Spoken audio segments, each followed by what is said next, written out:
నువ్వు అందంగా ఉంటావా, నేను అందంగా.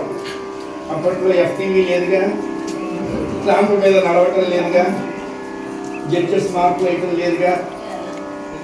ఆ రోజు వాళ్ళ ఇంటికి అన్ఎక్స్పెక్టెడ్గా విజిటింగ్ గెస్ట్ నారదుల వారు వచ్చారు. ఆయన మంచి బ్రేక్ఫాస్ట్ ఇచ్చారు, ఫుల్ ఫ్లెడ్జ్డ్గా తిన్నారు. ఆయన తిన్న తర్వాత వీళ్ళు అప్లికేషన్ పెట్టారు, మా ఇద్దరిలో ఎవరు అందంగా ఉంటారు అని. ఎరక్కపోయి తిన్నాను. ఆయన చాలా తెలివిగలవాడు.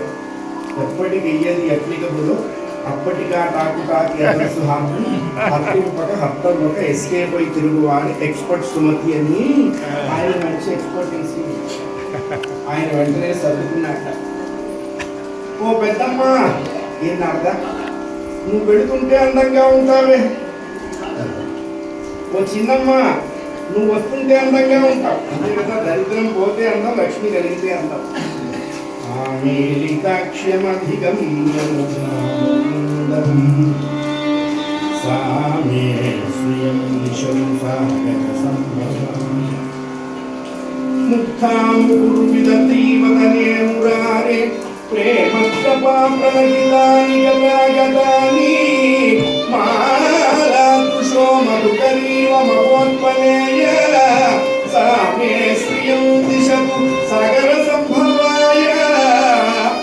మహాలక్ష్మి కరుణారసలహరి మామవ మాధవ మనోహరి, ఎందుకమ్మా ఇంత దరిద్రాన్ని దైన్యాన్ని ఇంట్లో ఉంచా, రక్షించు, వీళ్ళ పాపాన్ని క్షమించు, వీళ్ళని ఉద్ధరించు అని వేడుకుంటారు.